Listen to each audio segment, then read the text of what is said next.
Hey guys, it is September 6th, and this is Kyle, aka Vulcan Wolverine. I hope that all of you guys are surviving and getting some kind of comfort and peace in all of this. Lots of big, good stuff going on um, that's not really in our individual situations, but it's, on the big picture scale.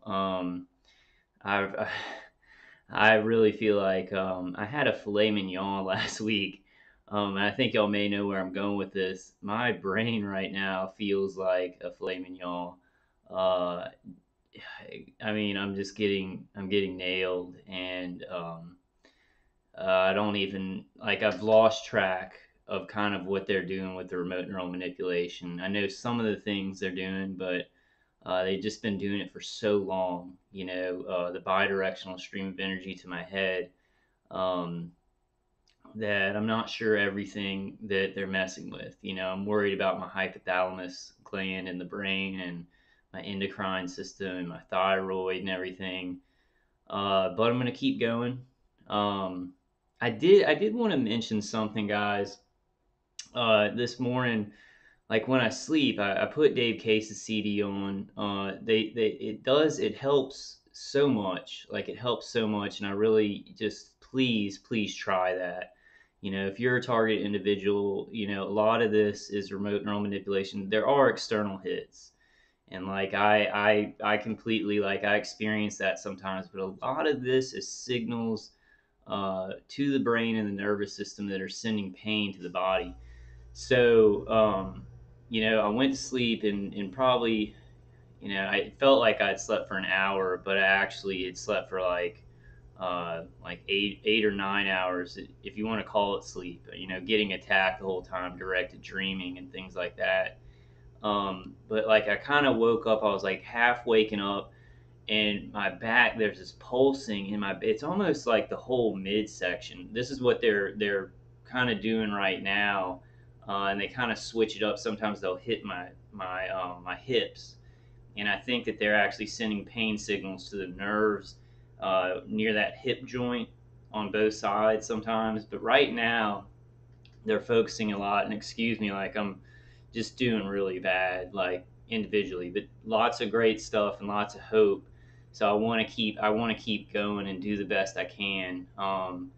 But it's like they'll send pulses, and it's mostly in my lower back, like around where the kidneys are. And then it kind of goes up to the front a little bit, less in the front on the stomach, but it's like pulses of pain, where it's like I have to get up. And once I get up, it kind of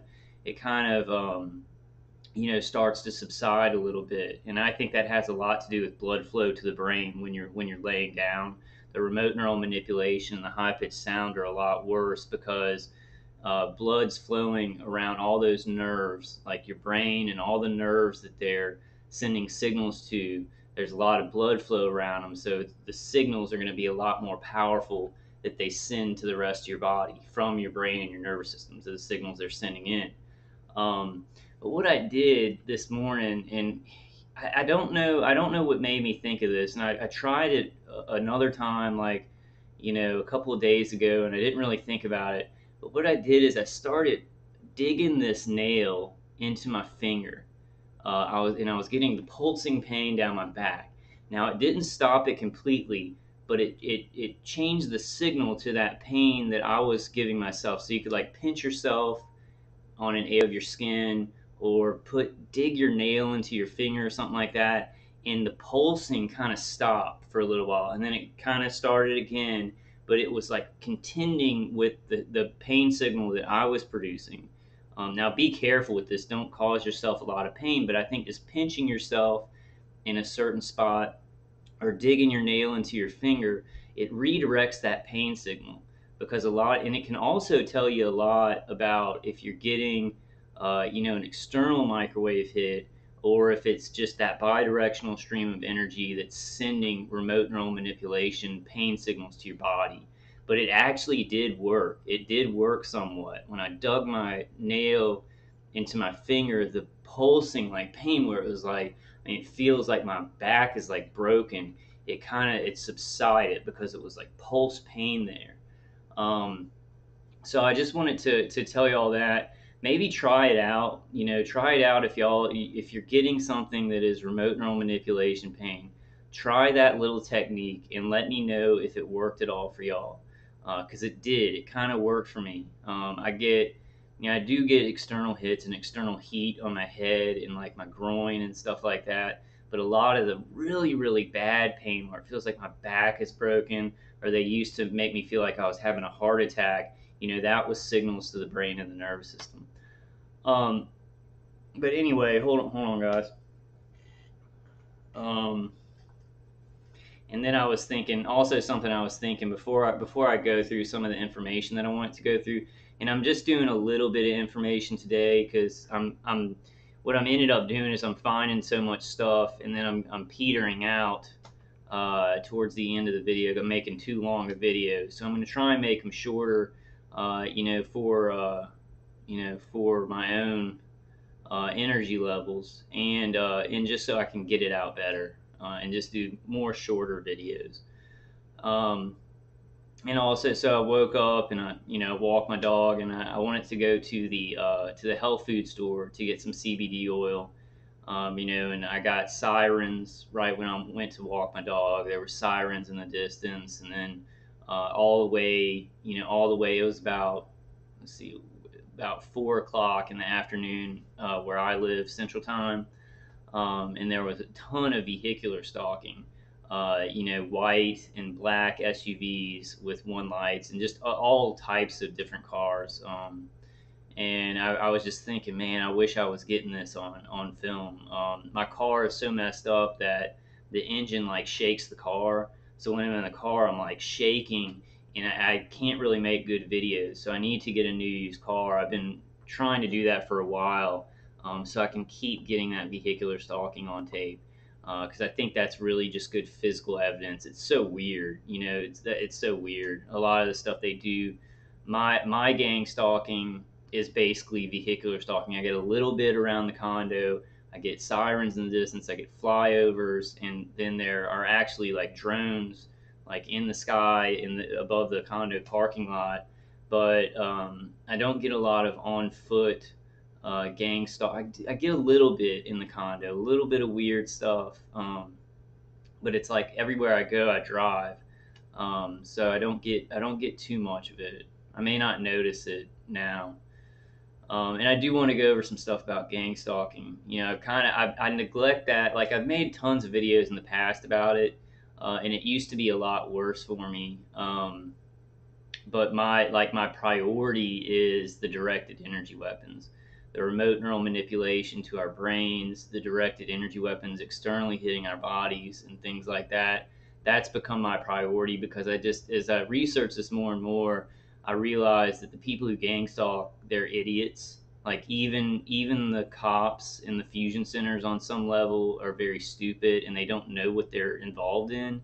So I feel like if we can get the whole picture out of the directed energy weapon torture, and the DHS fusion centers and InfraGard are running along parallel to that, a lot of those people might become whistleblowers if they know that they're involved in murder, in harassing a person being murdered. Um, but I don't know. I mean, leave comments about what y'all think is the most important, and I'm definitely going to go over stuff about gang stalking. I'm kind of just trying to do the best I can, with my brain not working at 100%. Not even working at like 50%. I mean, it's like I can, what I'm saying, guys. If you're targeted, you kind of understand what I'm saying. I can talk and I can get information out, but it's a lot harder than at the beginning of all this. Like when I first knew I was tortured, my brain was still very creative, and I could still really remember the things that I noticed during the week. And now it's like, dude, I forget stuff so fast, like important stuff. So I have to really either write it down, or I just have to like get it ready right when I think about it. Um, all right, enough about all that stuff. I do want to go through this important information. The PACTS International newsletter had some really important stuff in it, and I do want to go. I want to go through that, and then there's this really awesome video, and it's about. It says it's about the deep state, which I think we should be looking into that. But it gives, well, Yeah, I'll go through that after I go through this information right here. Um, okay, so this is the New York Times article, and here's a picture of Beatrice A. Gulam, a medical doctor and professor of medicine at the University of California, San Diego, here in a beachside office, argues that microwave strikes can explain the diplomatic ills. And then I just want to read that part of the article that she's in, because then there was some more things that she said, um, that the PACTS International newsletter attributed to her. I think it was from one of her books, and it's really important for targeted individuals. Okay, so to date, the most detailed medical case for microwave strikes has been made by Beatrice A. Gulam, a medical doctor and professor of medicine at the University of California, San Diego. In a forthcoming paper to be published in October in Neural Computation, a peer-reviewed journal of the MIT Press, she lays out potential medical evidence for Cuban microwave strikes. She compared the symptoms of the diplomats in Cuba to those reported for individuals said to be suffering from radio frequency sickness. The health responses of the two groups, Dr. Glom wrote, conform closely. In closing, she argued that numerous highly specific features of the diplomatic incidents fit the hypothesis of a microwave attack, including the Fry type production of disturbing sounds. So then I want to go to the PACS newsletter, and this is what and Derek has a great newsletter for PACS International. So please go check out, and maybe if PACS, join up with PACS. They're a great organization. Derek's trying to get things done. He's keeping people informed of like the big news and stuff like that. I just want to you guys, because it's really important. Dr. Galam targeted individuals. So she's giving information to this article about the Cuban and the China consulate attacks, but she knows that there's a wider problem, and she's actually stated such. So I'm just going to read the whole thing. New York Times article stating microwaves were the cause of sonic attacks. Guys, we have now reached a pivotal moment of our activism. Here we have all the elements of our targeting displayed on national mainstream news outlets, connecting with victims experiencing identical symptoms to our community. This signifies an extremely razor-thin line of separation from wide general knowledge of our issues and our TI community.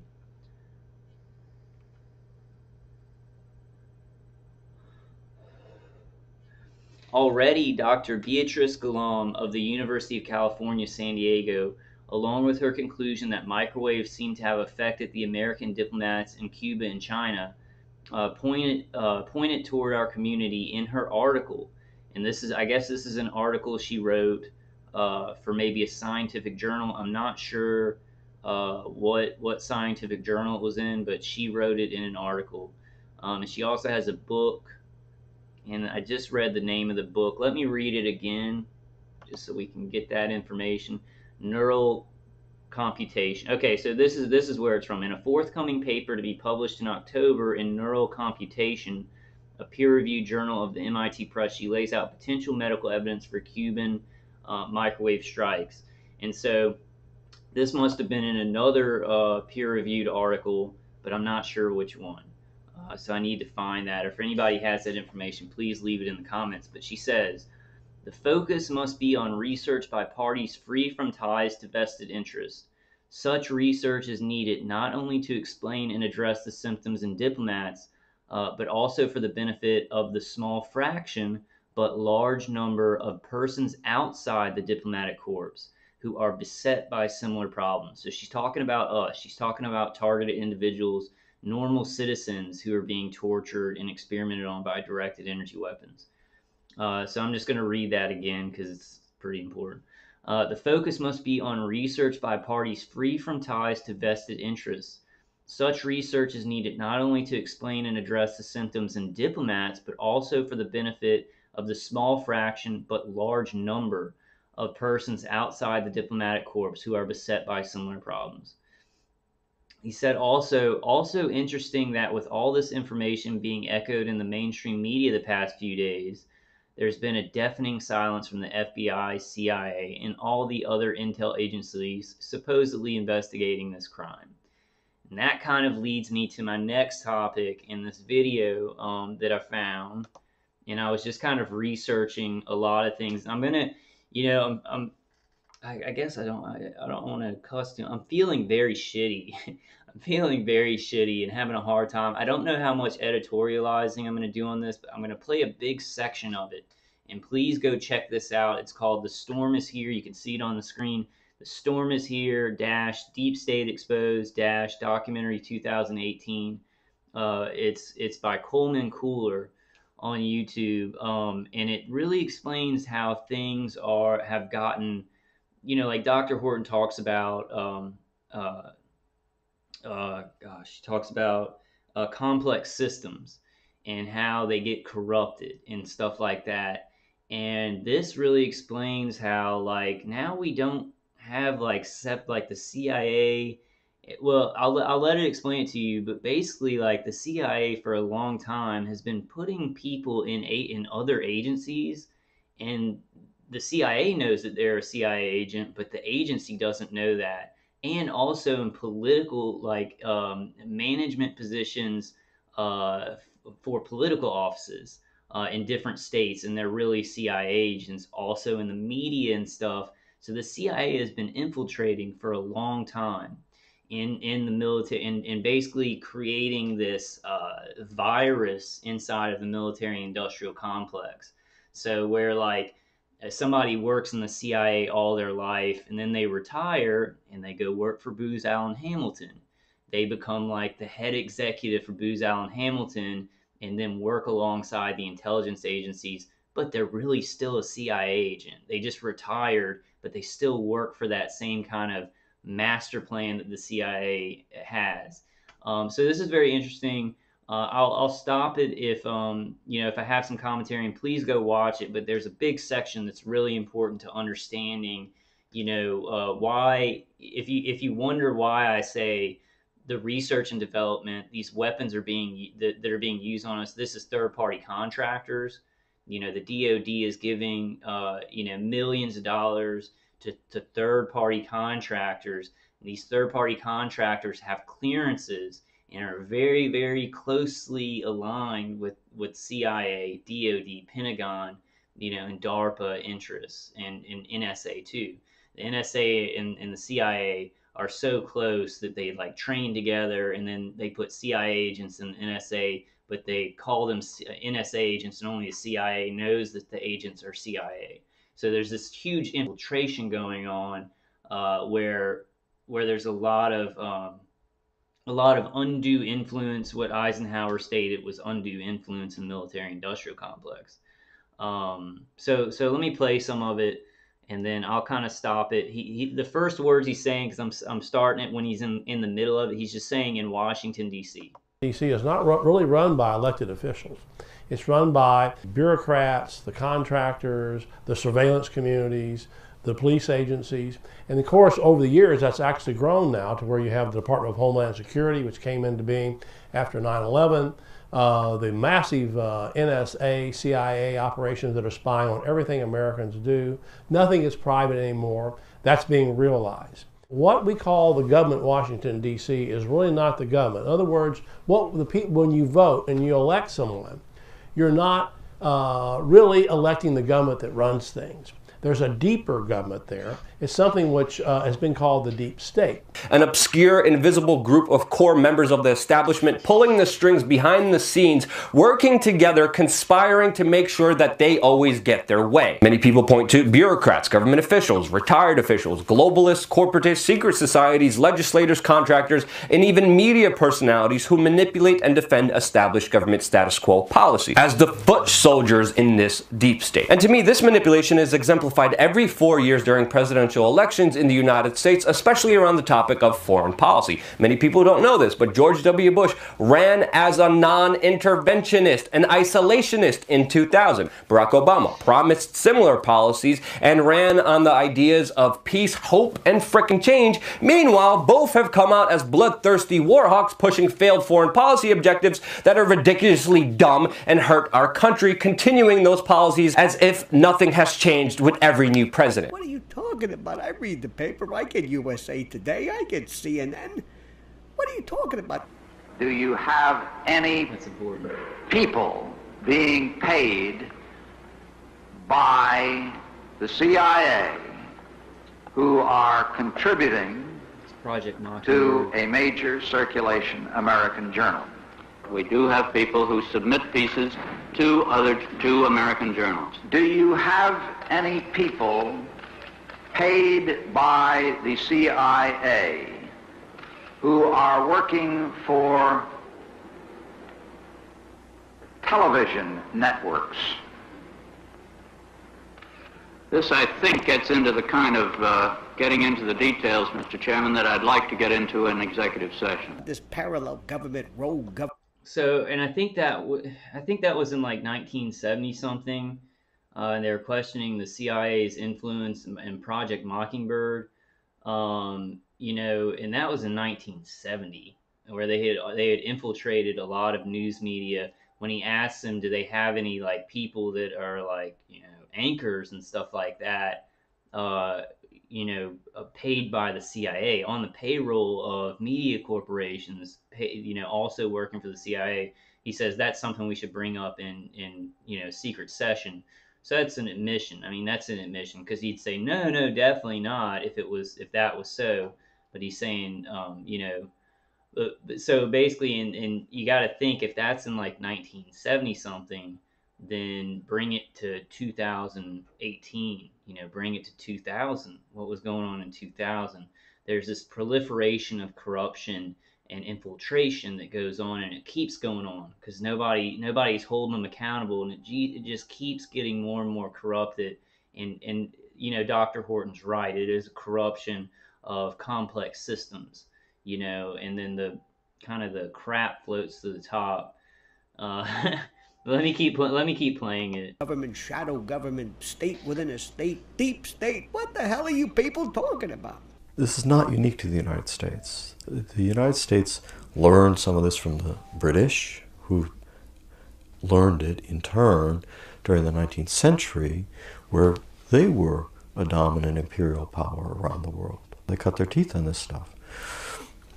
The other major powers are definitely engaged and capable of these same types of operations. And small powers as well. Israel is an example. The CIA grew out of the OSS during World War II, which had been established during World War II. Its earliest years are interesting because the new president, Harry Truman, did not trust the OSS because he felt it was too dominated by parts of the Democratic Party that he didn't align himself with. So he abolished the OSS. Then they first created a smaller intelligence agency from the remains of the old OSS called the Central Intelligence Group. And that was focused on analyzing intelligence. It wasn't a covert operations agency. About 2 years after that, many of the agents who had worked on the covert operations side, the paramilitary warfare operations, black operations, that sort of thing, were re-established in an outfit called the Office for Policy Coordination. And this office, quote unquote, eventually grew to have about 5,000 agents in the early Cold War years. So the existence of this office was itself entirely top secret. It had no open existence at all. And it wasn't until some years later that the Office of Policy Coordination was folded into the CIA, and the CIA became an agency, I'm talking about the early 1950s now, that openly had both a clandestine black operations arm and an intelligence analysis arm. The OPC was set up to organize propaganda, economic warfare, preventive direct action, sabotage, demolition, subversion against hostile states, including assistance to underground resistance groups and support of indigenous anti-communist elements in threatened countries of the free world. What happened at the end of World War II when Truman disbanded the OSS? The covert operators were in the wilderness for a little while, and some of them had been leading Wall Street bankers and lawyers. And there's a certain logic there, because prior to the war, the people engaged in international trade and international law were a relatively small number of people, and they were the specialists in international affairs for the United States. So, for example, the man who was later to become chief of covert operations, black operations for the CIA, was a man named Frank Wisner, quite a prominent Wall Street lawyer. The man who later became the director of the CIA was Allen Dulles. His career prior to World War II was basically in international law and cutting deals of one sort or another with trade partners around the world. Some of the trade partners included fascists, some aspects of Nazi Germany or companies associated with Nazi Germany, Italy. Prior to the war in World War II in Poland, there had been a military dictatorship, a very authoritarian country. Allen Dulles was made part of his living by helping to finance deals that kept that government in power. And there's many other examples along the same lines.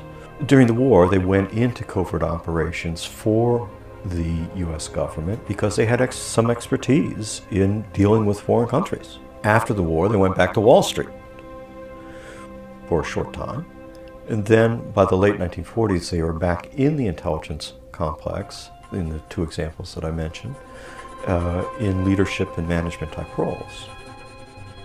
From the beginning, the CIA was steeped in elitism. Its top leadership was made up mostly of Wall Street lawyers, while new recruits were sought through the top Ivy League universities. Gaddis Smith, a history professor at Yale, remarked that Yale has influenced the Central Intelligence Agency more than any other university, giving the CIA the atmosphere of a class reunion. Does the military engage such task forces of undercover operatives to carry out off-the-record missions? The answer to that question is yes. That answer comes from a number of sources, including Colonel L. Fletcher Prouty. As a colonel in the U.S. Air Force and Chief of Special Operations for the Joint Chiefs of Staff, Prouty worked from 1955 to 1964 as the liaison procuring military supplies, equipment, and logistics support for CIA Special Operations worldwide. In his 1973 tell-all, The Secret Team, Prouty discussed the inner workings of America's intelligence community, noting, "Sheep-dipped is an intricate army-devised process by which a man who is in the service as a full-career soldier or officer agrees to go through all the legal and official motions of resigning from the service. Then, rather than actually being released, his records are pulled from the Army personnel files and transferred to a special Army intelligence file. Substitute, but nonetheless real-appearing records are then processed, and the man leaves the service. He is encouraged to write to friends and give a cover reason why he got out. He goes to his bank and charge card services and changes his status to civilian, and does the hundreds of other official and personal things that any man would do if he really had gotten out of the service. Meanwhile, his real Army records are kept in secrecy, but not forgotten." This tactic was used, for example, in Project Heavy Green during the US military participation in Vietnam in the 1960s. Restricted from deploying troops in Laos by the 1962 Geneva Accords, 48 Air Force personnel were instead sheep-dipped and deployed in Laos as civilian employees of Lockheed to service a bombing radar installation there. Further on, concerning the realization of the Dulles-Jackson Korea's report's method of placing CIA agents throughout the government, quote, "Many of these people who have reached positions of great responsibility, I believe that the most powerful and certainly the most useful agent the CIA has ever had operates in just such a capacity within another branch of the government, and he has been there for so long that few have any idea that he is a long-term career agent of the CIA. Through his most excellent and skillful services, more CIA operations have been enabled to take place than can be laid at the feet of the agency, at the feet of any other, more legitimate agent. This was the plan and the wisdom of the Dulles idea from the beginning. On the basis of security, he would place people in all areas of the government, and then he would move them up and deeper into their cover jobs, until they began to take a very active part in the role of their own organizations. This is how the ST was born, the secret team. Today, the role of the CIA is performed by an ad hoc organization that is much greater in size, strength, and resources than the CIA has ever been visualized to be. So the first question I have here would be, how, quote, on the basis of security, unquote, would Allen Dulles, quote, place people in all other areas of the government?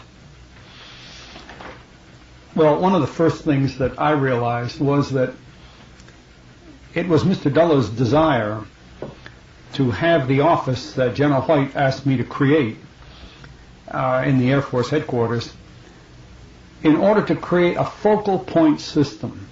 And as Mr. Dulles told me later, he said, I don't want various people from my agency going into the Pentagon and dealing with different people there, and therefore uncovering the activities of the CIA to a large number of people, because obviously such a ring would then proliferate to others, and if they wanted submarines, they'd have to bring in some Navy people, and if they wanted helicopters, they'd have to talk to some Army people.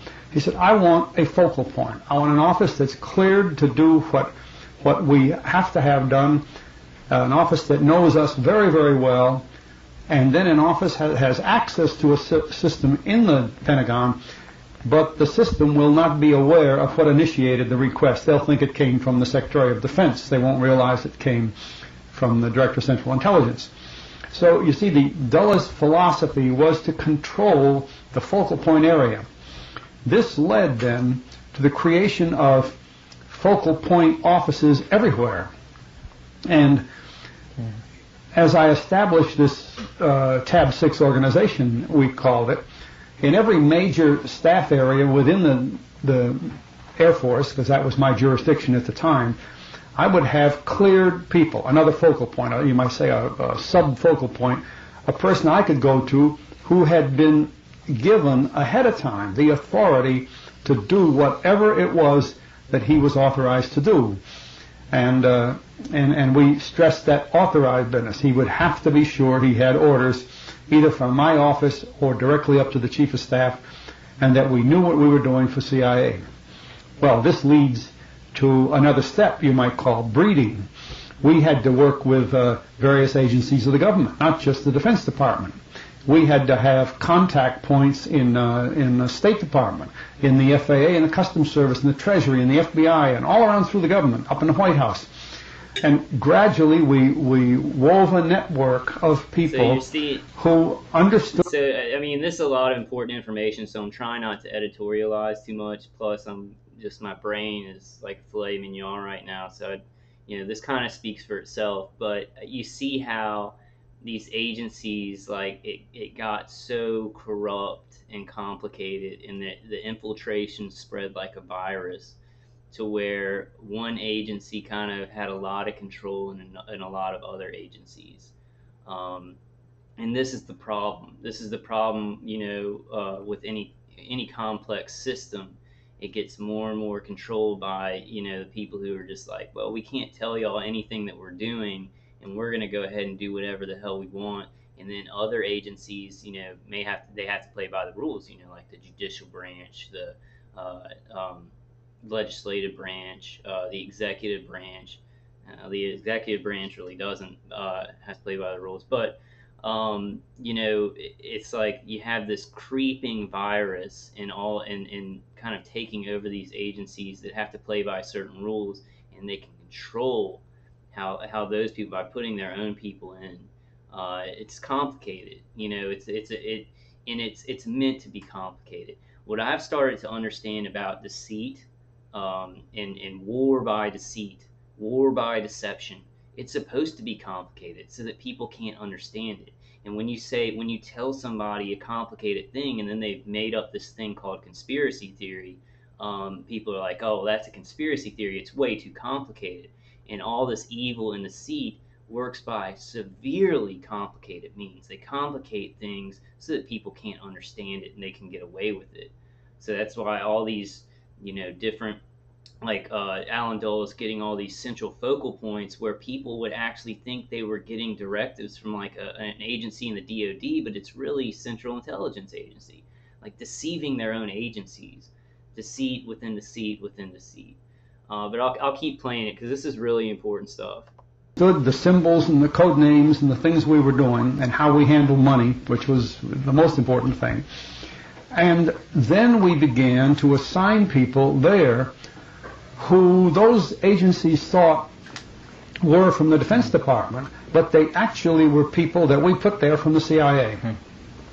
This led to the creation of a system of powerful individuals, people whose jobs were quite dominant in some of these other agencies, especially after they'd been there 2 or 3 years, because we put them in there by talking to the top man, the cabinet officer or the head of the agency, and we'd say, this man is being placed here so that he can facilitate covert activities and so that he can retain the secrecy that's required, and he will keep you informed at all times. Well, in the bureaucracy, the top people move faster than anybody else, not the bottom people. And so the man we had explained that to maybe a year and a half earlier would be transferred or leave the government, but our man is still there. So one or two cycles of that. Okay, they would let, like, in these different governmental agencies, or, maybe that were less about intelligence, but just how government runs, they would put somebody in there who was CIA. They would tell the person that was in there at the time, but then that person would leave in a very high up position. Somebody would take their place, and they wouldn't know about the CIA agent, who was in that agency. Like, agencies that were just about the activities of the government, not like secret intelligence or anything like that. That's proliferated on, and they were doing that way back in, like, I guess, like before 1960 or 1970s, maybe before that. And then people lose track. They just lose track of all these CIA agents within all these other agencies.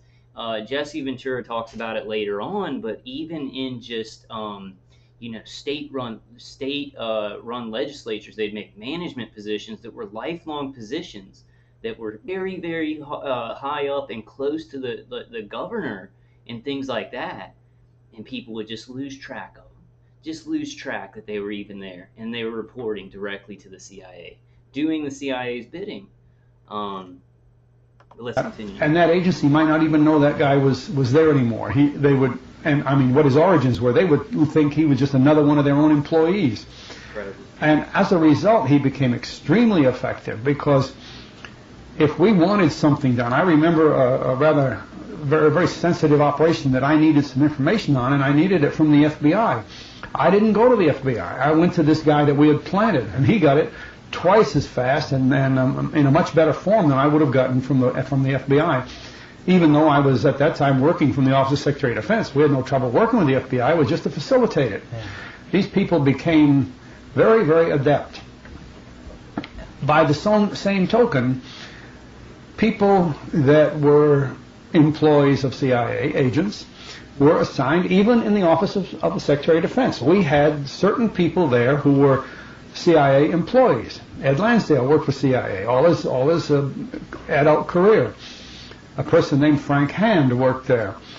Now, the people in the Pentagon thought they were ordinary military employees. They didn't realize, well, just to give you an example, Colonel Lansdale was... So he's talking about Department of Defense. Now, think about Department of Defense giving out third-party contracts to third-party, or contracts, million-dollar contracts to third-party contractors. Think about the favoritism if they've got CIA agents in the Department of Defense, the Secretary of Defense. Well, he's going to go on to say it, But then they've got CIA agents who retire from the CIA and then take up executive positions at like Booz Allen Hamilton, Lockheed Martin, and things like that. So they're controlling the contracts, putting the contracts out, and they're controlling who gets the contracts. I mean, talk about like one agency that has just spread its tentacles like over years and years. And then they're like, if anybody really wants to know any information about what they're doing, they say, oh, it's for national security. So just infiltrating and infiltrating. And I'm sure that other countries have these kind of agencies, like MI5, MI6 in England. Dr. Horton talks about them a lot. It's kind of the same. They've been doing the same things. It's been this huge plan to kind of take over things. I want to keep playing it because, yeah, my editorializing is a simplified version of what's happening, but it's important to understanding how these third-party contractors can get clearances to act, and can get clearances that are high enough to waive informed consent for experimentation on citizens, because the game is rigged. They're stacking the deck. They're stacking the deck in all of these different agencies that play different compartmentalized roles in doing things like directed energy weapon torture, gang stalking, and things like that. And within DHS and NSA, who are doing the surveillance part, of this, there are, CIA agents in the FBI. I think in the FBI, well, no, I mean, I think it's a fact that in the FBI, there are people that they look like FBI agents. Everybody in the FBI agency thinks they're FBI, and they're really reporting and working for what the CIA wants them to work for. I mean, this is incredible. And I think we've all known that it gets this complicated, but this video really, I mean, L. Fletcher Prouty, he was a colonel and a Yale professor. I mean, he's not just some crackpot saying this. He's a real whistleblower, stating all this. And this was a while back that he stated that he was saying all this. So many years have gone by, and this infection and virus has had a lot of time to grow and grow and grow. And the system has gotten more complicated, where people don't know what the hell is going on. The left hand doesn't know what the right hand's doing. And that's how horrifying things like this happen. I want to keep playing this. I may want to say something later. I don't know how much I'm going to play of this. There's a big section that's really important for us to understand. He was a full colonel in the Air Force. That was his cover story. And he had been a full colonel for a few years. And the Air Force was promoting some men to general. Question came up, would Lansdale be eligible? And I told Mr. Dulles personally, I said, you can make Lansdale a general if you just write a letter to General LeMay, because you're going to pay the bills anyway, and not the Air Force. A few days later, I got a call from General LeMay's office. He called me in, and he had the list of men that the Air Force was promoting to general. And as I recall, it was only 13 or 14 officers, and LeMay, being General LeMay, knew every one of them intimately except one. I don't know who the hell he is. I'm not going to promote him to a general. And I said, well, don't you have a file on him? He said, yes. He opened it up, and the top letter was from Allen Dulles. I said, he's a very important man for Allen Dulles. It's okay, I'll promote him. Just like that. Well, that's a good way to get a promotion, you see. But that created a very important job within the structure of the Office of Secretary of Defense. Frank Hand had been there for years in the same way. Frank was a civilian of... I always wrote that he was the most important agent that the agency had, because he was operating daily and effectively as a member of the Office of Secretary of Defense. And you can think of the things that a person in that capacity can do when his home base really is CIA. Well, although people didn't believe this when they first heard it, there are assignments like that in the White House. There are assignments like that in the State Department. It's hard to tell the difference, you might say, between Bill Bundy, who was a longtime CIA employee, and McGeorge Bundy, who was in the White House with Kennedy. The two brothers certainly went act side by side. They had the same goals and the same intentions. Well, there were many things that duplicated like that. So that it wasn't long before, and I'd say by the end of the 50s, early 60s, before we had spread through the government what I called a secret team, a group of people who really knew how to operate the CIA business. So when I say that this team was quite effective, it was very effective, very strong, handled a lot of money, worked all over the world, thousands of people were involved. And I know one time when I was speaking to the chairman of the Joint Chiefs of Staff, at that time General Lemnitzer, he said, you know, I've known of 2 or 3 units in the Army that were supporting CIA. He said, but you're talking about quite a few. He said, how many were there? Well, at that time, there were 608. Well, General Lemnitzer had no idea. And it's amazing. Here's the top man in the military, and he had no idea that we were supporting that many CIA units. Not military units. They were phony military units. They were operating with military people, but they were controlled entirely. They were financed by the CIA. 608 of them. And I'm sure that from my day it increased. I know it didn't decrease. So people don't understand the size and the nature of this clandestine activity that is designed for clandestine operations all over the world. And it goes back again to things we've spoken of earlier, that activity must be under somebody's control.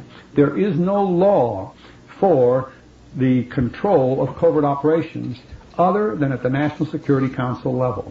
And if the National Security Council does not sign the directives, issue the directives for... So basically what he's saying is they play by their own rules. They don't play by the Constitution or the laws that the public go by, and I think we all kind of understand this. They write their own rules. They do whatever they want, and then they'll just write rules for whatever the hell they want to do. And they're a lot bigger than just one agency. They're in all the other agencies, and so it's like 608 operations or whatever that generals at the top don't even know about. Like, so there are the real Department of Defense, and how can you tell who's the real Department of Defense or who's CIA plants? But the real Department of Defense doesn't even know what the hell the CIA is doing. I mean, this is crazy, y'all. I mean, this is really bad. And I don't want to go too far into the editorialization, but I do think that there is a cold civil war in this country.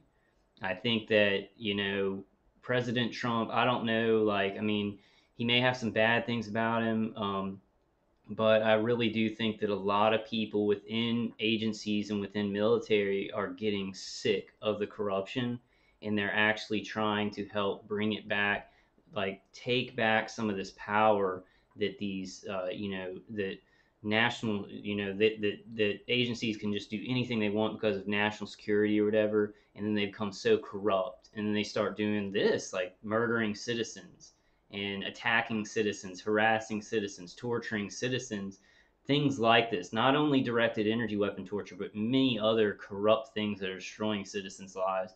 I think a lot of them, and even maybe in the CIA, there are people who are sick of the corruption, and then they become like quadruple agents, not triple agents. It's like maybe even, well, I don't want to go too far into that because that gets kind of complicated, and those are theories that I have going on, hopeful theories. So let's continue with this. I know I'm just going to go to like an hour and 15 minutes, I think, guys, but this is some important information to understanding that this is a lot more complicated than, and I think we all know this, but just in case some target individuals are out there and they're like, I'm not sure, but is our government doing this to us? What's going on? And I think a lot of people, a lot of target individuals, we realize that, there's a lot of corruption there, criminal elements, and they basically have become criminal elements. I would just call it the military industrial complex, which is corrupt, but they don't have power like criminal elements, just this little kind of, we're going to do some criminal things, but they have the powers more than our legitimate government agencies. So let me keep playing and not get too much into that. Covert operations, then nobody does. And that's when it becomes a shambles, as we saw in the Contra affair and in other things. Treasury. The deep state. What does that mean? So folks on the left, and I'm talking about guys who write for the New Yorker and The Nation, they make fun of it and say, oh, this is just a conspiracy theory. This is the sort of ravings of Steve Bannon trying to stir up people on Breitbart, et cetera, et cetera. Well, let me be very clear. The deep state is the same thing that President Eisenhower reminded people about when he talked about the military-industrial complex. Now, this conjunction of an immense military establishment and a large arms industry is new in the American experience. The total influence, economic, political, even spiritual, is felt in every city, every state house, every office of the federal government. We recognize the imperative need for this development, yet we must not fail to comprehend its grave implications. Our toil, resources, and livelihood are all involved. So is the very structure of our society.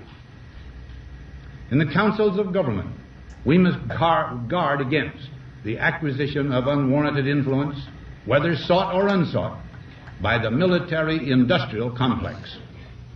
The potential for the disastrous rise of misplaced power exists and will persist. We must never let the weight of this combination endanger our liberties or democratic processes. We should take nothing for granted. Only an alert and knowledgeable citizenry can compel the proper meshing of the huge industrial and military machinery of defense with our peaceful methods and goals, so that security and liberty may prosper together.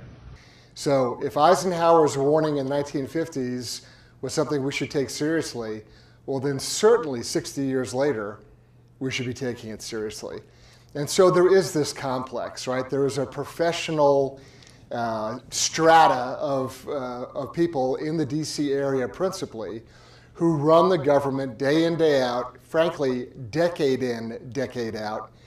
And they're the professional staffs that man all the departments and agencies in town. And those folks don't roll over too often. They're usually there locked in for, a 20, 30-year career.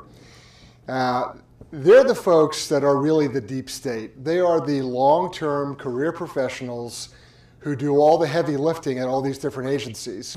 First of all, I think it's the obligation of some executive branch officials to refuse to carry out some of these orders. The people that run our government, they're called the Senior Executive Service, the SES grade. Used to be nicknamed super grades. They're above GS-15 level. They're the generals that never go away. They're the civilian clothes-wearing generals of the bureaucracy. They are the deep state, the SESs. If people have to drive it, the senior leadership, the SES, if there's ever any group that needs a collaboration video space in the federal government, it's the senior executives across the federal government. What I would like to see is, what I would like to see is, it's great about going to the American public and we're dealing all this out. Get back in here. These people work for you. You're the president. Call them together. Don't meet with them once in a big room in, Constitution Hall, but start to collaborate with them because those are the people that hold the keys to the kingdom, the money, and the policies. The real deep state is composed of over 8,000 managers in 75 different federal agencies. These are the senior executive service members, and Obama appointed about 7,000 of them. Now, because they're managers, they can tell new appointees what they can and cannot do. This puts the deep state in an unimaginable position of power. They're well organized, and as I just intuitively figured from the deep state, they stretch their roots into nearly all facets of the government. Now, when I was researching SES, I found this interesting guide to the Senior Executive Service from last March. Right in the introduction, they say, members of the Senior Executive Service serve in key positions just below the top presidential appointees and are the major link between these appointees and the rest of the federal workforce. These leaders operate and oversee nearly every government activity in approximately 75 federal agencies. And I can only assume Minnesota's not the exception. Did you know the CIA is implanted in your state government? No. Well, I'll explain. First of all, the CIA mission statement says they're not to be operational within the U.S. So they're violating their mission statement. Well, in Minnesota, only the governor and the chief of staff are aware of it. that there's an implanted CIA person in Minnesota government at a level to where he doesn't come and go with elections. It's a permanent position. Why? Why do they violate their own mission statement? And I can only assume Arizona. I don't know if you have one, but I don't believe Minnesota is the exception. Did you know who it was in Minnesota? Yes. And what was the position in Minnesota? The position was at a deputy level in one of the, you know, I won't go far enough to say, I won't say names because I'm not going to get Valerie Plain. Was it an agency type position? Well, it's an upper level management position that's permanent. In fact, when this person retired, I was then introduced to the new one. They then recruited a new one and had that person implanted in Minnesota government. Sort of following on that, you write about them. So he said it was a higher upper management level position, who was CIA, and they knew it. Like he was the governor, and he knew it. I mean, and that's like maybe factually, I think we can say that's in every state government, that they have somebody that's working for the what's the word for it? Working for whatever the CIA is trying to do, whatever their goals are. Legislation and everything like that is affected by the goals of the CIA. So then we come to our situation, directed energy weapon experimentation. At a state level, they're going to have people in there to tweak laws and legislation and things like that so that they can get away with this. This is dangerous, guys. I mean, the way that our country is run and the way that there are these people, military industrial complex, shadow government, that they're not held accountable. That's the point. It doesn't matter what you call them. If you call them military industrial complex, if you call them deep state, whatever, the point is they're not held accountable. There's no checks and balances here. If the CIA wants to put some secret agent in the NSA, well, I mean, I think NSA and CIA are pretty much married, but if they want to put somebody in the cabinet of the president, and they don't have to tell anybody he's really CIA, you know, they can recommendations to the president to get this person in, and I think we know that's like obvious stuff that they're doing, and then they're not held accountable for doing this secretive, triple agent crap all the time, and that's how we get into these positions. And then you got it worse. I don't know if that's coming up, because this has been going on. I'm just showing another video. Please, I think I'm going to play this last part by L. Fletcher Prouty. We need to be listening to a lot of stuff that he says. But this is The Storm is Here, Deep State Exposed, documentary 2018 by Coleman Cooler. This is it put together great. I just wanted to kind of mirror the content because it's so important in our situation to understand how corrupt and unaccountable things are, and how these people have kind of just taken control of huge corporations and military power. Like agencies, CIA was the head of MK Ultra. You know, they started it in 1953. They said they stopped it in the 70s, but really, I mean, they're still experimenting on people. And then CIA is implanting people in these contractors, in these corporate contractors, the people that were at the head of MK Ultra, picking people at random, mental patients, prisoners, and people off the street to test hypnosis, drugs, electromagnetic frequencies on them in MK Ultra, and now they are running things. They are running a lot of these agencies, and they have their men in these agencies. I wouldn't say they're running them fully, but they've got a lot of power and influence, and it's unchecked influence. Like Eisenhower said, it's unchecked influence. And I guess this is common sense to a lot of us, but you know, sometimes I hear from targeted individuals, you know, who could do this, and why would our government do this to us? And it's not as simple as that. You know, it's not as simple as just our government doing it to us.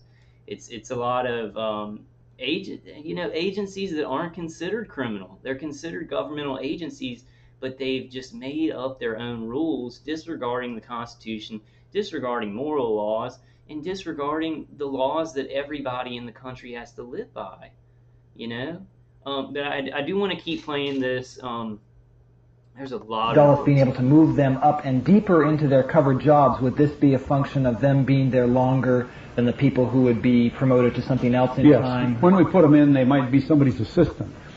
And they've been there for 3 years, and the man that was above them, who was probably a political appointee, leaves, and they might move this man up there. Or when a new political appointee comes, he has no knowledge that this man is really from CIA. He's just a strong person in his office, and he gives him a broader role. Sometimes these people who are working, one man I know was in FAA, and we needed his work to help us with FAA as a focal point there. He had been there so long, the FAA had him in a very big, very responsible job, and you might say 90% of his work was regular FAA work, a very, very strong individual. See, and that's an important point. It's like they have people, you know, okay, so it's like a CIA agent is sheet dipped, they leave the CIA, but they really don't, and then they work for the FAA. And they don't really do anything for the CIA for a long time. They just move up the ranks. They're just playing it there, so when the CIA does need them, they can call on them.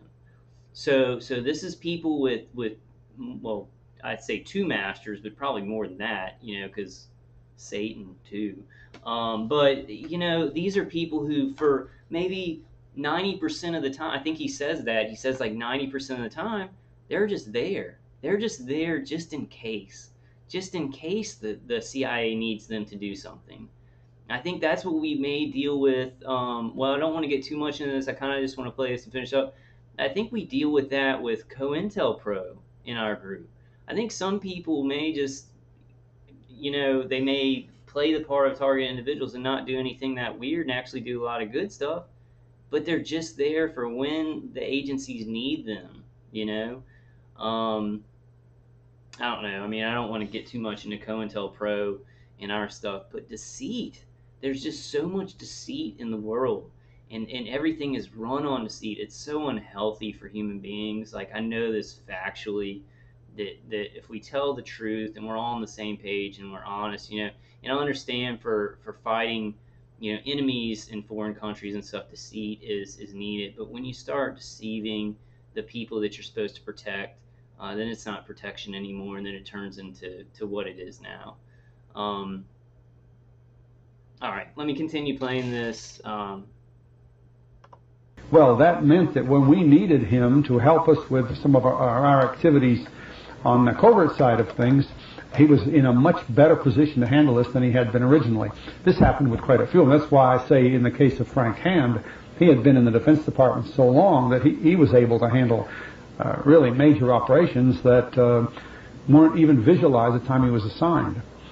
And all this carries over into many other things. You know, I pointed out that the Office of Special Operations under General Erskine had the responsibility for the National Security Agency as well as CIA contacts and the State Department and so on. Well, as we filled up these positions, some of them became dominant in some of those organizations, such as NSA. There are various layers. Another metaphor is an onion. You know, the top layer of the onion is the government and the Constitution. The next layer is the CIA and the NSA and now JSOC in the Pentagon, which is perhaps more sinister even than the CIA. And then you get another layer in my book, which is these private consulting companies. Like, I say quite a lot about Booz Allen Hamilton, ostensibly a private company, but internationally they've been very... And I just want to say Booz Allen Hamilton is a huge manufacturer of directed energy weapon systems, and they're involved in research and development of directed energy weapon systems and neuroweapons. So, you know, to have that much of a central intelligence role in Booz Allen Hamilton, basically current CIA agents in executive positions at Booz Allen Hamilton. You know, I think it's coming up, but Snowden didn't work for the NSA. Snowden worked for Booz Allen Hamilton, which worked for the NSA. So there's pyramidal structure in the military industrial complex, and these agencies have basically agents within, you know, current agents within the corporate structures of research and development and manufacturing of weapons. I mean, this is not just a marriage. This is like a melding together, like what's that thing in Terminator 2? It's like melding of it to where they're not even different. They're not even different. The manufacturers that get all these contractors and the agencies that give out the contracts, they're melded together. They're not even married. They're part of each other. Sorry, I'm getting angry. I don't even know how I have the energy to get angry. In sync since 1953, when both of them started operating in the same countries. It was interesting that CIA went in to overthrow the government in Iran, and there was Booz Allen Hamilton. They developed a close relationship with Nasser.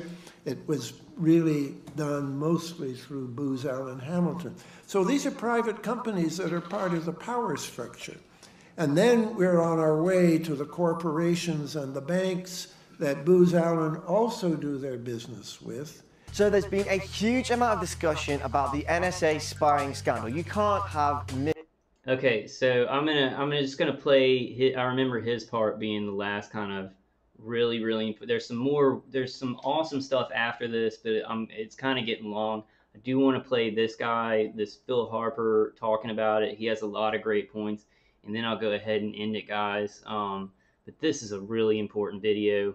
Storm is Here, Deep State Exposed, documentary 2018 by Coleman Cooler on YouTube. And I'm just going to play this last part, and then I'll close it out. Missed it, but the conversation has been focused on Edward Snowden and the NSA. But Edward Snowden didn't actually work for the National Security Agency.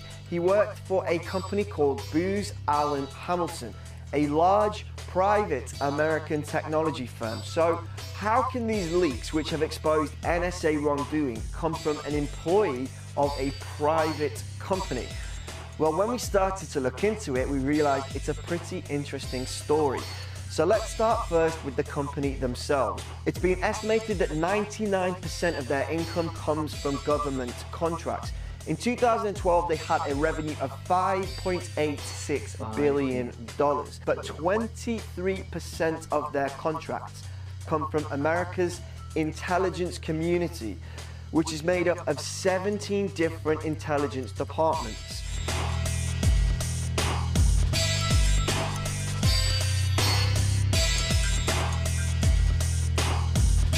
You could say that Booz Allen Hamilton are specialists in winning government intelligence contracts. So how do they do that? Well, again, that's an interesting story. We'll start with this guy, Mike McConnell. Between 1992 and 1996, Mike McConnell was the director of the National Security Agency. So when Mike McConnell retired from the NSA, he was offered a job at, you guessed it, Booz Allen Hamilton. He brought with him all of his government contacts, and he was soon promoted to senior vice president of his new company. Well, Mike McConnell left Booz Allen Hamilton in 2007 because George Bush, who was president at the time, named him as the Director of National Intelligence. The Director of National Intelligence oversees the 17 members of America's intelligence community. Again, the very same community that Booz Allen specialize in service. Talk about conflict of interest. Talk about that, what is it, T2000? Is that what they call it? Not even married, not even these corporations married to intelligence agencies and then presidential oversight, but just a flowing into it. I mean, how dangerous is that? That's people like the CIA, the NSA, and a whole bunch of agencies you've probably never heard of. They all report to the Director of National Intelligence, who reports back to and advises the President. At this time, McConnell was also the chairman of the board for the Intelligence and National Security Alliance. It's a public policy forum which, according to the Washington Post, was working to introduce a growing network of private contractors, large and small, to government intelligence agencies, and no one seemed to have a problem with this. I plan to continue the strong emphasis on integration of the community to better serve all of our customers. That will mean better sharing of information, increased focus on customer needs and service, improved security processes, and deeper penetration of our targets. So just 4 months after leaving Booz Allen Hamilton and starting his new job as Director of National Intelligence, one of Mike McConnell's staff was giving a presentation at an intelligence industry conference. And in the presentation was this slide. It literally marks the date of September the 11th and shows how contracts and spending increased dramatically after the event. The presentation also showed that 70% of the annual budget, which was $60 billion at the time, was spent on contracts with private firms. A later slide cheerily proclaimed, "We can't spy if we can't buy." Oh, God. Under McConnell, the total intelligence budget of the government, in case you're confused, increased from $63.5 billion in 2007 to $76.2 billion in 2009, after which he left the government and headed straight back to Booz Allen Hamilton, where he is still the vice chairman.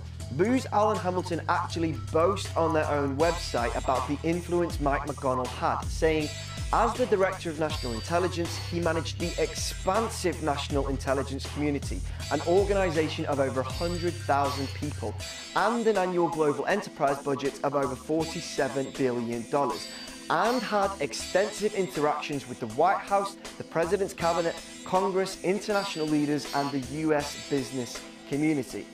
If you think the story ends there, then you're mistaken.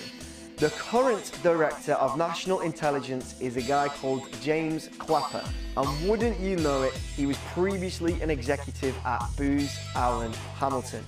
He's the guy who sat in front of Congress and said this: does the NSA collect any type of data at all on millions or hundreds of millions of Americans?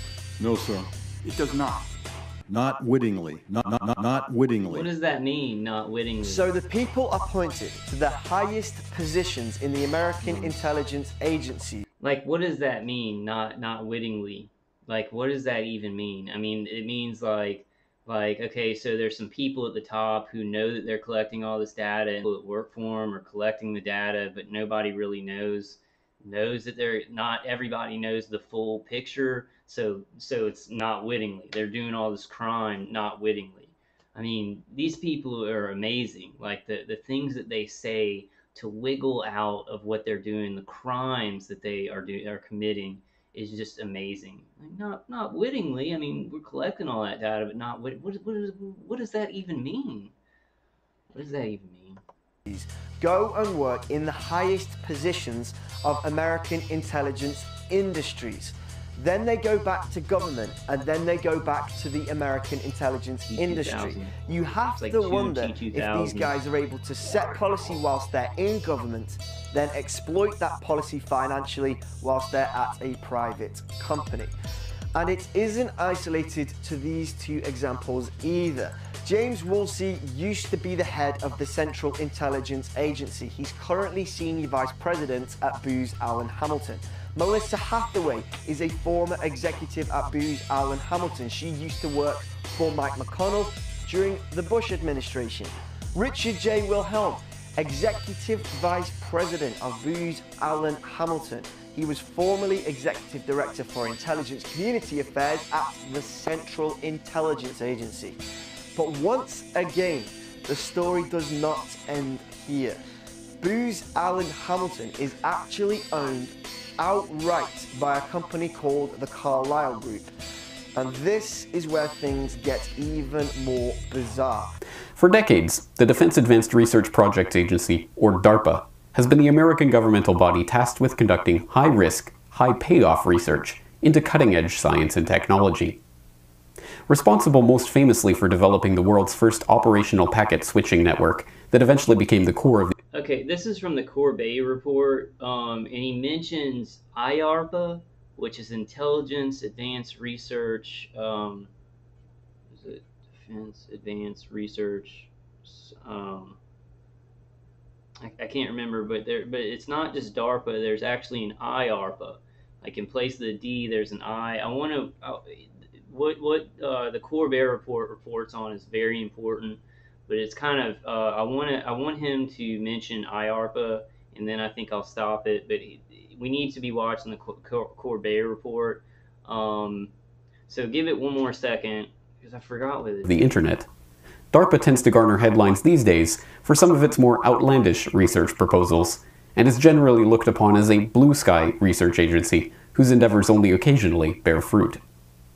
In the post 9/11 consolidation of the American intelligence community, IARPA, or the Intelligence Advanced Research Projects Agency, was created to serve as the spymaster's equivalent of DARPA's defense research. In contrast to this, In-Q-Tel was formed by the CIA in 1999 as a private, not-for-profit venture capital firm with the specific task of delivering technology to America's intelligence community. Publicly, In-Q-Tel... Okay guys, I'm going to go ahead and stop it there because I'm like at an hour and something and I'm just playing this video. You know, please go and watch the whole thing. I watched it twice because he puts together he connects a lot of dots, and he has a lot of huge whistleblowers, people who are, you know, colonels and generals and former, you know, former agencies, you know, former people who worked in those agencies, a lot of interviews by them. It's really important to understand how this is all kind of meshed together and in an unaccountable way. And, you know, I didn't even know IARPA existed. So, you know, there's probably agencies that we haven't even heard of, you know, that are actually involved in some of this research and development and stuff like that. But I'm going to go ahead and end it there, guys. I got to get something to eat and just wasn't feeling good. But I kind of just want to throw up information, and then y'all can go ahead and watch the whole video. He's talking about right now how basically, you know, all these computer companies were intertwined with the military-industrial complex. So when they made their computers, they made them with backdoors in the computers. And he explains how that was all set up in a very, very linear fashion, in a factual fashion of how the military-industrial complex works with all these tech companies to collect data, to be able to hack into any computer that you buy, and things like that. James Corbett, he's really great. I mean, he's really great, and he's smart, and he's connecting the dots. And there was a lot of other great information in here. So, and I think most of y'all understand this, but I'm not sure because people have different levels of understanding and what they've learned about and what they've researched. But I just wanted people to understand, you know, why I say this is third-party contractors. Third-party contractors are torturing us, doing research and development, and, you know, murdering us. That's who's doing it. You know, and it's set up, but it's set up in this way so that intelligence agencies, the DoD, and a lot of the DoD is the CIA, because the CIA has infiltrated that. They've infiltrated the NSA. I think there are people that are in the NSA who are in the CIA, and the people in the CIA who are in the NSA, T-2000, you know, coming together like that. But we just need to be aware of how complicated it's become because of the corruption and infiltration like a virus, and how these things can happen, how this horrible, there's no oversight, and people are getting clearances, and it's like basically there's somebody who's asking for a contract to do something, and they're, you know, ex-CIA, and then there's somebody in the DoD who's CIA really, and they're influencing where the contracts are going to. So there's no oversight or accountability because there's so much infiltration from organizations that kind of are influencing everything, and how that can be influenced, and there can't be somebody that like somebody in the Department of Justice who's not connected to the CIA going, no, that's really immoral and stuff like that because of infiltration. You know, so they're stacking the deck, and I think we all realize that. I just wanted to show, you know, some of this, and please go watch the whole thing. It's really good. I think I'm going to end it there today, guys, and more videos to come. You know, I'm going to do some stuff on gang stalking, you know, in a bit, and keep on kind of following mainstream media in what they're saying about, you know, microwaves being used. And I might go through. I'm not sure about copyright rules. I think I'm not going to care right now because I think I'm flying under radar. I think my videos are flying under radar. I'm not flying under radar. I'm getting just hit really hard, and my brain just like I'm not even sure the extent of what they're doing to my brain, like my endocrine system and stuff like that. But with my videos, at least, I think I am flying a little bit under radar. I get a couple of hundred views now, mainly. I've gotten some views in some videos in the past that have gotten thousands, but so I don't think they're gunning for me on my videos yet. So I'm not sure about copyright rules, but I'm just gonna do some stuff. I'm just gonna show and whatever happens, because I saw that Dr. Horton used some video clips from something and it got taken down. But we'll just keep going and just see what happens. All right, guys, I love y'all. I hope y'all are surviving, finding some peace, getting some defenses and stuff. I need to go over some defenses again. Grounding is really important. Go to earthing.com to get some grounding things that can really help out, because this directed energy that they're shooting at us has a voltage to it. Even the stuff they're using for voice to skull and the remote neural manipulation has a voltage. So it changes the way your body accepts this stuff if you do ground yourself.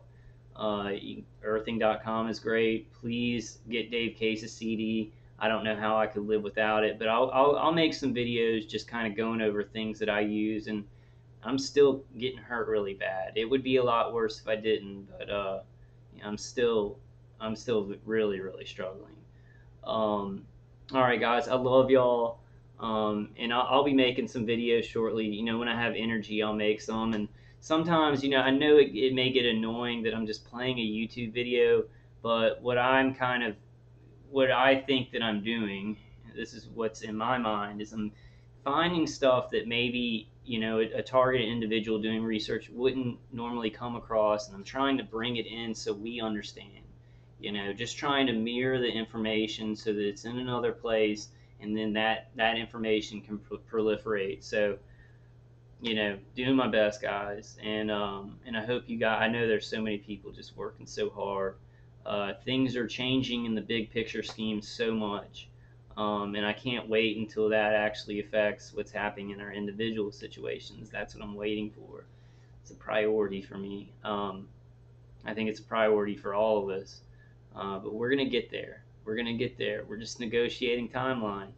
I'm telling you guys, we're just negotiating the timeline of this, no matter how corrupt they are. And I do have and I'll go into that in some later videos, kind of what I think about the current administration and maybe some hopeful things that are happening. Kind of a cold civil war within intelligence agency, the presidency, and things like that. People who are fed up with so much corruption. There are men like Trey Gowdy and stuff like that who are very moral men, and they don't just let the line keep going. They want to do the right thing. Marco Rubio, I think, is one of them too. There's a lot more. There's a lot more guys with a lot of morals, and they really want America to be honest and do honest things and protect its citizens. So they exist. It's just how many of them exist. I'm hoping and thinking there's a bunch. There's a bunch, but they just they don't have a lot of power, so they're trying to strategically grow their power and have some kind of chance to stop the hardcore corruption that's going on. That's a hope that I have. But all right, guys, leave in the comments what y'all think about this. I hope this gives some people some better understanding of why things are so screwed up and things like this can happen. And I'll see you guys on the next one. Love you guys.